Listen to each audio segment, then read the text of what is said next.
বাংলাদেশের কোনো প্রদর্শনীতে পিকাসো, হেনরি মুর, লুসিয়ান ফ্রয়েড, ফ্রান্সিস বেকন আর যামিনী রায়ের চিত্রকর্ম ভাবতে পারেন? পৃথিবী বিখ্যাত এ চিত্রকরদের পাশাপাশি বাংলাদেশের কিংবদন্তি 17 শিল্পীর শিল্পকর্ম শোভা পাচ্ছে বেঙ্গল আর্ট লাউঞ্জের এই প্রদর্শনীতে। আর শিল্পকর্মগুলো বেরিয়েছে শিল্পকর্ম সংগ্রাহক দুর্জয় রহমান জয়ের ভাড়ার থেকে।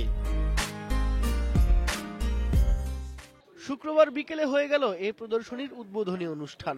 প্রথম আলো সম্পাদক শিল্প সংগ্রাহক মতিউর রহমানের প্রদর্শনী উদ্বোধন করার কথা থাকলেও তার উপস্থিতিতেই প্রদর্শনী উদ্বোধন করেছেন অধ্যাপক নজরুল ইসলাম। উদ্বোধন উপলক্ষে সেই মধুসন্ধ্যায় গ্যালারি ভরে উঠেছিল দেশের বিখ্যাত সব চিত্রকর, চিত্রকর্ম সংগ্রাহক সহ গুণী সব মানুষে। যখন এখানে এসে আমার কাজ তো বটেই, অন্যান্য শিল্পীদের কাজ যখন দেখলাম, বহুকাল আগে হয়তো দেখেছি একবার, আবার দেখলাম।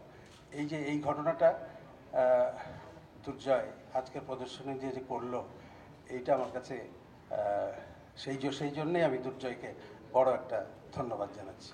সকলের অভিনন্দন আর প্রশংসা বাক্যে সিক্ত হলেন দীর্ঘ সময় ধরে শিল্পকর্ম সংগ্রহ করা সংগ্রাহক দুর্জয় রহমান জয়। 1997 এর ফার্স্ট কাজ থেকে শুরু করে আমার এখানে 2014 এই সময়ের মধ্যে যে কালেকশন, সেই কাজগুলো আজকে ডিসপ্লে করা হচ্ছে। এবং কাজের যদি তারিখ বলা হয়, এখানে 1936 সালের নন্দলাল বসুর কাজ আছে এবং সবচেয়ে লেটেস্ট বলতে 2013-তে আমাদের একজন বিখ্যাত শিল্পী মাহমুদুল হকের কাজ আছে। প্রদর্শনীতে সর্বমোট 42টি চিত্রকর্ম প্রদর্শিত হচ্ছে। 3 ফেব্রুয়ারি পর্যন্ত প্রতিদিন দুপুর 12টা থেকে রাত 8টার মধ্যে খোলা থাকবে প্রদর্শনীর দরজা।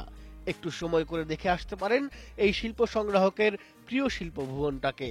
প্রদর্শনী উৎসর্গ করা হয়েছে বাংলাদেশের কিংবদন্তি শিল্পী আমিনুল ইসলামের স্মৃতির উদ্দেশ্যে। শিমুল সালাহউদ্দিন, ইন্ডিপেন্ডেন্ট নিউজ।